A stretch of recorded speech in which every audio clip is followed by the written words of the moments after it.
raising rates. These two words strike fear into the hearts of the average music school owner. How do you do it? How do you do it without upsetting your families? I came across a way to do it in my studio that was nurturing, that didn't give me a heart attack, and that parents found to be quite helpful. And in this short video, I'm going to tell you the story about what happened several years ago and how I discovered this simple method.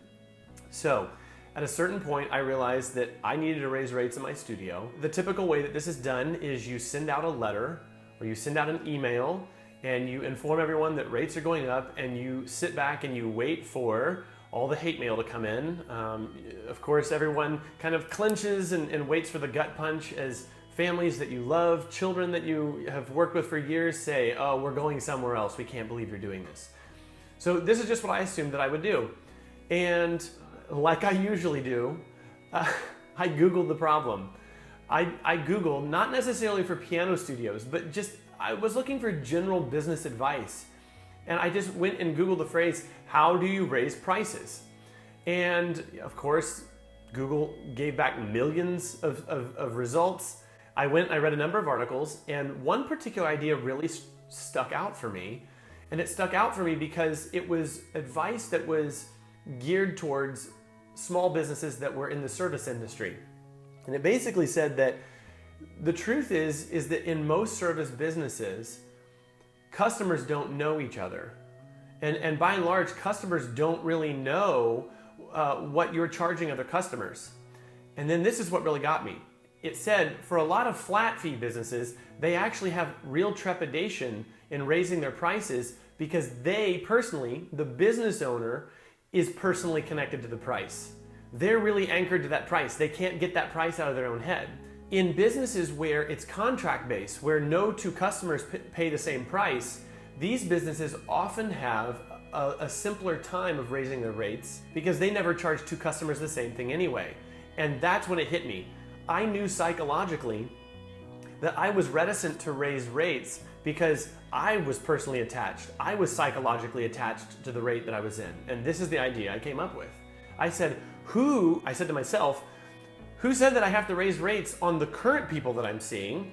Let me test this new price with new families that are coming in. And this idea came to me weeks before what I call my annual fall rush. At that same time, it was actually that same fall that I did this, I just decided I'm just going to quote an outrageous price to the next family that comes in. And this was right before I had a whole slew of introductory lessons scheduled. And the very first family that came in, I said to myself, I am going to charge, I'm just going to suggest an outrageous price to this person. If they end up balking, then what I will do is either let them go away saying, they're not going to do it, or email them back a day later and offer a different price. Because who cares? Who cares if I do it with just one person? It doesn't mean I have to do it with every person. So that's exactly what I did. They came in, I went through the trial lesson with the kid. The kid was great student. I was really looking forward to doing it. And I got to the point where I began to talk with parents about, policies. And it got to the point where they asked, how much does it cost? And almost as if I were a new teacher, because this happened after I'd been teaching many years, but almost as if I were a new teacher, like I felt my throat clenching up. I felt my stomach starting to go into knots. I thought to myself, I can't believe this is happening. Like I'm not the guy that this happens to. So I got to the point where I was getting to say the price. I said the price, and of course they didn't come across the room and punch me in the face. They didn't storm out in a huff. You know what the dad did? He looked at me and said, "That sounds good." So I got through that trial lesson. Of course they signed up. They began the next week. As I mentioned earlier, I had multiple families coming in every single week during this fall rush period. By the end of the month, I think I had signed up 17 new students. Not one single parent had ever balked at that price, and they also didn't know that my current students were at a price that was 21% lower than what I had quoted to them. Based on all the marketing that I had done, and that year I had also really upgraded my marketing. I'd really made it a lot more persuasive. I got a lot tighter in my message. Based on all that marketing, there were even a few parents that said, "Oh great, I was afraid it was going to be more." And I thought, maybe I should be testing even higher. So here's what happened, and here's how I ended up changing rates for the rest of my studio. I made a personal commitment. I thought to myself, I will wait a while before I raise rates on current students. But by the end of that school year, I had converted over 33% of my studio to the higher rate. And at the beginning of the summer, I sent out an email to everyone saying that when fall happened, that we were going to a new rate. And I sent this to only the students that were currently at the old rate. Not one family quit. Not one family quit. Of all the old students, there were a few people who said, wait a minute, so everything's gonna be the same, you're just charging us, 21% more? One parent actually wrote that. That's how I know it was 21%, because they calculated it. I think they were a little peeved by it, I didn't care. And I said, yeah, absolutely. And this probably is one thing that I should say, that when I sent out that email informing of the rate change, I also let people know that everyone else in the studio that had come in was paying this higher rate, and that I had held current studio families at this old rate for an entire year.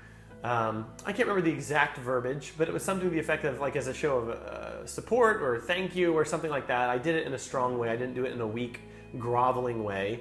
But I simply delivered the news that rates were going up, and everyone went along with it. So if you are concerned about raising rates in your studio, whether your studio has 5 kids, 50 kids, or 500 kids, just all the work that I've done with different studio owners of different sizes, this is a fear that is in some ways even more prevalent for people who have much larger studios, 200 kids, 300 kids, because they have rent to make and they have all these staff costs, and the stakes are even higher because they have more overhead. So they're almost more afraid that they're going to lose students based on a rate change. I found that doing this soft rollout only with new families has never once come back and bitten me in the rear end, so to speak. That families just kind of go along with it. If you combine this with a great program, with strong programming, with great content, great education, and persuasive marketing that really does a great job of communicating the value of what your studio offers, you add all these things together, you will get through this process quite easily. If you have questions, of course, there are lots of resources on my blog. You can check in the corresponding note that comes along with this video. I will attach a link to another resource that might help you in terms of your marketing, in terms of your creating good programming in your music studio or music school. And I think that you will get through a rate change just fine if you have these 3 pillars supporting your rate change. Thanks for watching. I'll see you in the next video.